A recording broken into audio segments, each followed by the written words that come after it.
대통령 선거 이제 11일 남았습니다. 통합정부 이제 구도가 2강에서 1강으로 바뀌는 가운데 문재인, 안철수 후보 양측이 통합정부, 공동정부 이 구상을 놓고 지금 경쟁을 하고 있습니다. 이종원 기자 연결돼 있습니다. 자, 이 소식부터 자세히 전해 주시죠. 네, 더불어민주당 문재인 후보 측은 국민추천제와 총리의 인사제청권 보장을 약속했습니다. 통합정부 구성을 위해서 국민으로부터 인사추천을 받고 국무총리의 강요 제청권을 확실하게 보장하겠다는 방안입니다.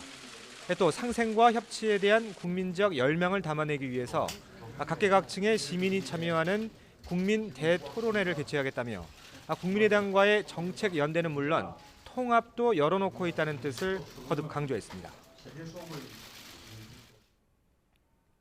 인재들을 폭넓게 기용해서 대한민국 통합 드림팀이라고 말할 수 있는 국민 대통합 정부를 만들겠다고 강조한 바 있습니다.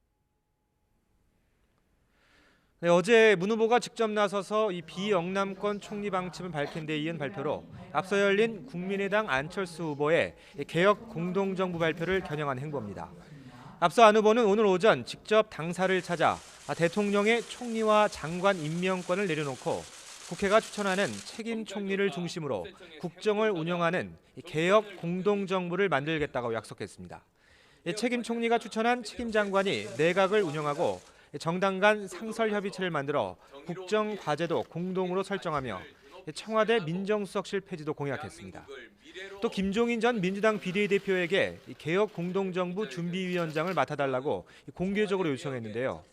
개혁 공동정부가 국회와 협력해 개헌을 추진하고 그 개헌안을 내년 6월 지방선거 때 국민투표에 붙이겠다고 약속했습니다. 대한민국의 변화를 위한 진정한 협치의 시대, 국민의 삶을 최우선으로 생각하는 개혁 공동정부 시대, 저 안철수가 열겠습니다. 네, 김종인 전 대표 측 관계자는 늦어도 모레까지는 김 전 대표가 안 후보 제안에 대한 입장을 밝힐 예정이라고 밝혔습니다. 네. 자, 오늘 밤에는 5차 TV 토론회 열린다면서요? 네, 오늘 밤 8시부터 열리는 5차 토론회는 중앙선거관리위원회 주관으로 2시간 동안 열리는데요. YTN을 통해서도 생중계됩니다.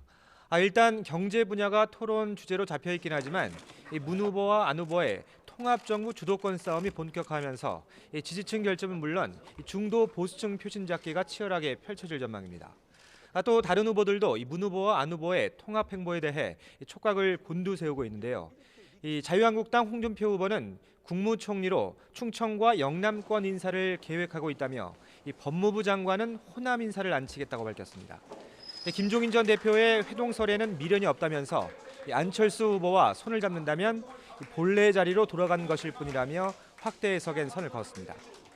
바른정당은 조금 전 이은재 의원이 탈당을 선언하는 등 오늘도 3자 단일화를 요구하는 성명이 또다시 터져나왔습니다. 하지만 유승민 후보는 오전부터 정책 행보를 이어가면서 독자 완주 의지를 거듭 확인했습니다. 정의당 심상정 후보는 젊은 층을 겨냥한 홍대 입구역 유세에 앞서 마크 네퍼 주한 미국 대사 대리를 접견했습니다. 박정희 전 대통령 기념도서관을 방문하는 홍준표 후보를 제외한 다른 대선 주자들은 모두 오후엔 별도의 공개 일정을 잡지 않고 토론 준비에 매진합니다. 지금까지 국회에서 YTN 이종원입니다.